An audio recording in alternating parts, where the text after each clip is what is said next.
yun na naman. Uy, Ate Janela, ano ginagawa mo? Ah, alam mo ba tong sitaw?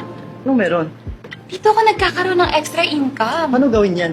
Gusto ma-explain ko sa'yo. Sige, sige. Upo ka dito. Actually, kakastart ko nga lang last month kasi nakita ko itong nagba-viral sa TikTok.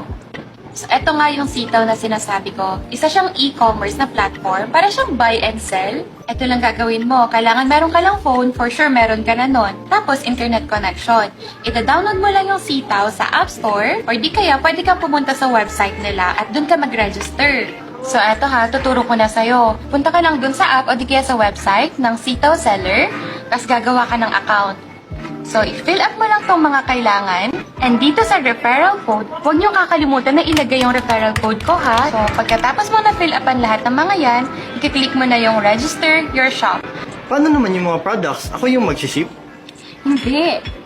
Actually, hindi mo na poproblemahin ang warehouse o di kaya storage room. Kasi sa sitaw na lahat ang bahala doon, so wala ka nang poproblemahin. Kapag may umorder sa'yo, automatic sila na yung magpapaship doon. Ang galing naman. Sabi ko sa'yo eh. Less hassle pala.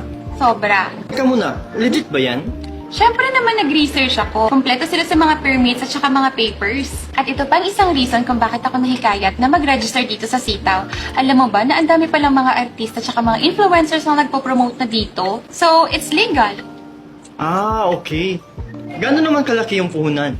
Actually, hindi mo kailangan maglabas ng malaking puhunan. Kapag may umorder lang sa'yo, say for example, may isa o dalawang umorder sa'yo ng products, doon mo lang babayaran kung magkano yung halaga ng produktong yon.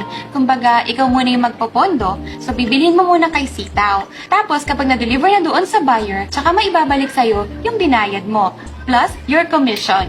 Ang dali lang pala, no? Sobra. Ang kailangan mo lang gawin, maglagay ka ng mga products mo sa account mo para yung mga buyers, doon sila titingin. So, Mukhang okay nga yan ah. Makapag-register nga. go na para magkaroon ka rin ng extra income. Huwag mo kakalimutan yung referral code ko, ha? Thank you, Ate Janela.